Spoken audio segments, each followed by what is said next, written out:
ಉತ್ತರ ಕನ್ನಡ ಜಿಲ್ಲೆಯ ಯಲ್ಲಾಪುರ ತಾಲೂಕಿನ ಶ್ರೀ ಗ್ರಾಮದೇವಿಯ ಜಾತ್ರೆ ಇದೇ ಫೆಬ್ರವರಿ ನಡೆಯುತ್ತಿದೆ.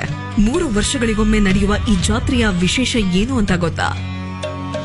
ಸುಮಾರು 600 ರಿಂದ 700 ವರ್ಷಗಳ ಹಿಂದೆ ಅಂದರೆ 15ನೇ ಶತಮಾನದಲ್ಲಿ ಯಲ್ಲಾಪುರ ರಾಜಮನೆತನದ ಮಂತ್ರಿಗಳ ಅಂದರೆ ಗ್ರಾಮಾಧಿಕಾರಿಯ ಆಳ್ವಿಕೆಯಲ್ಲಿ ಇತ್ತು.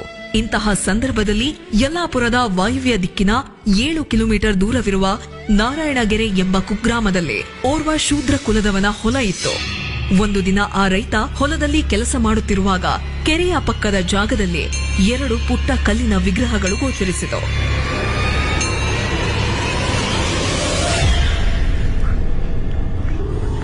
ಆ 2 ವಿಗ್ರಹಗಳನ್ನು ಕಂಡು ದಿಗ್ಭ್ರಮೆಯಾದ ರೈತ ವಿಗ್ರಹವನ್ನು ತನ್ನ ಮನೆಗೆ ತೆಗೆದುಕೊಂಡು ಹೋಗುತ್ತಾನೆ. 2 ಸಣ್ಣ ವಿಗ್ರಹಗಳು ಸವಕಲಾಗಿದ್ದರಿಂದ ಯಾವ ದೇವರ ಪ್ರತಿರೂಪ ಎಂದು ಆತನಿಗೆ ಅರ್ಥ ಮಾಡಿಕೊಳ್ಳಲು ಆಗುವುದಿಲ್ಲ. ಆ 2 ಮೂರ್ತಿಗಳನ್ನು ತೆಗೆದುಕೊಂಡು ರೈತನ ಮಕ್ಕಳು ಆಟ ಆಡಲು ಶುರು ಮಾಡುತ್ತಾರೆ. ರಾತ್ರಿ ಊಟ ಮುಗಿಸಿಕೊಂಡು ಮಲಗಿದ ನಂತರ ರೈತನ ಕನಸಿನಲ್ಲಿ ಜಗನ್ಮಾತೆ ಭಗವತಿಯ ದೃಷ್ಟಾಂತ ಆಗುತ್ತದೆ. ನೀನು ಮನೆಗೆ ತೆಗೆದುಕೊಂಡು ಬಂದಿರುವ ವಿಗ್ರಹಗಳು ಆದಿಶಕ್ತಿ ಸ್ವರೂಪದ ಮಹಾಸತಿ ದೇವಿಯ ರೂಪದ ಊರಿನ ಅಧಿದೇವತೆಯರು.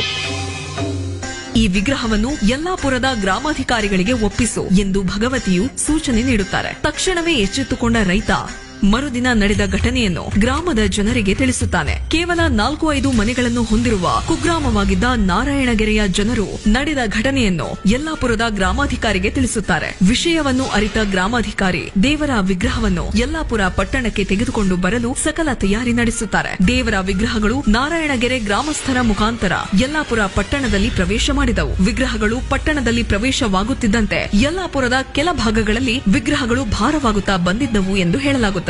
ತದನಂತರ ಯಲ್ಲಾಪುರದ ಮಂತ್ರಿ ಮನೆತನದ ಅಂದರೆ ಗ್ರಾಮಾಧಿಕಾರಿಗಳ ಜಾಗದಲ್ಲಿ ಶ್ರೀದೇವಿಯರನ್ನು ಪ್ರತಿಷ್ಠಾಪಿಸಲು ದೃಷ್ಟಾಂತವಾಗುತ್ತದೆ.